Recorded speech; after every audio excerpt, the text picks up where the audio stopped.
Nede midt i Klostergade, lige midt i Aarhus, ligger Jazzhus Tagskægget. Et dynamisk center i byens kulturliv. Et samlingssted for jazz- og folkmusikinteresserede. Og med en vært, der ofte har påkaldt sig af myndigheder og organisationers vrede. Nede i bunden, eller rettere i et af de lavt liggende lokaler i dette labyrint af et værtshus, værten Peter Max Hansen. Hvordan startede Jazzhus Tagskægget, Peter? Det startede ved at stå ved en bar nede på et af byens værtshuse og sagde til en ven, at hvor er det kedeligt, der ikke er et jazzsted her i byen. Og der stod en ældre gråhåret herre ved siden af mig, der sagde, jeg har lokalerne. Og jeg troede, det var sådan noget fuldemandssnak. Men det viste sig dagen efter, det var rigtigt nok. Og så samlede jeg 3 af mine venner. Vi lagde hver 100 kroner på bordet. Og så startede vi oppe i Paradisgade på anden sal. Og grunden til, det lå deroppe under loftet, er, at vi kom til at hedde Tagskægget. Nu siger man, at det er blevet en millionforretning. Jamen, det er jeg da glad for at høre. Jeg har ikke rigtig mærket noget til det personligt. Det er da rigtigt nok, at vi her på stedet omsætter for forskellige millioner om året, men provenyet er så lille, at der aldrig nogensinde er blevet udbetalt noget udbytte herfra. Der har været mange kunstnere, indenlandske som udenlandske, til at skabe miljøet omkring Tagskægget. Og vi står nede i baren. Hvad hedder den egentlig, den bar? Den hedder Svinget, den her bar. Og væggene er spækket med billeder med minder. Ja, desværre har vi ikke fået lejlighed til at sætte dem alle sammen op endnu, men vi har, jeg tror, små 100 stykker hernede, og et par 100 liggende op på kontoret. De kommer op efterhånden, for vi vil lave sådan en lille galleri af de mennesker, der har spillet her. Nogle af dem er jo allerede væk, og vi synes, det kan være sjovt på længere sigt at have sådan et sted. Musikken foregår overvejende op ovenpå i vores store lokale. Vi går op og kigger på. Ja. Og nu siger jeg store lokale, det er desværre ikke så stort, som vi samtidig kunne ønske os det. På den anden side så er det jo et dejligt intimt lokale. Så pakket med musikere på scenen og stamgæster i lokalet. Og lavt til loftet. Og dejligt lavt til loftet, ja. Men samtidig med de store arrangementer kunne vi godt bruge nogle pladser flere. Det er jo sådan, at vi kører koncerter her, som normalt kører i Tivolis koncertsal og Falconer Centret i København. Så samler vi her i lokalet, hvor der er 156 sædepladser, og vi kan ved hjælp af lidt fiksfakseri at blive 220 mennesker. Som gæst, som jazznyder, kan man nogle gange måske føle sig lidt generet over, at det virker som et værtshus.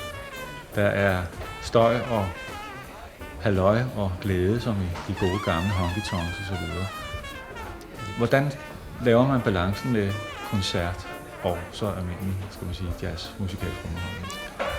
Det er jo sådan set svært at lave balancen, men på den anden side, det er en helt bevidst måde at drive det på fra min side. Fordi jeg synes, at noget af det kedeligste måde at høre koncerter på, eller høre jazzmusik på, det er ved en koncert, hvor man sidder og kigger ham, der sidder foran i nakken. Det kunne jo også være, at der var et enkelt nummer, man ikke havde lyst til at høre. Man skulle ud og tisse eller et eller andet. Hvis der så er en bar eller et eller andet. Det bliver mere afslappet, og så spreder man det over et større antal timer også. Så der bliver ligesom et regulært samvær mellem musikere og publikum, og mellem publikum indbyrdes og medarbejderne. Så det, sådan, når vi når hen på de små timer, så er det sådan en stor familie, hvor man ikke rigtig kan skille det hele fra hinanden. Ja, når de små timer indfinder sig, og luften er tung og pladsen trang, så er der fart på i Tagskægget, og det bliver virkelig et spørgsmål om at få albuerum og lyttero. Og på aftener med store berømtheder som pianisten Earl Hines og trompetisten Harry Sweets Edison, så kender begejstringen og trængslen ingen grænser. Så går inspirationen og glæden i begge retninger, nemlig til og fra scenen.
Og fra Mean to Me med Harry Sweets Edison til en anden af jazzens gamle berømtheder, altsaxofonisten Benny Carter, der sammen med Earl Hines Trio spiller Honeysuckle Rose.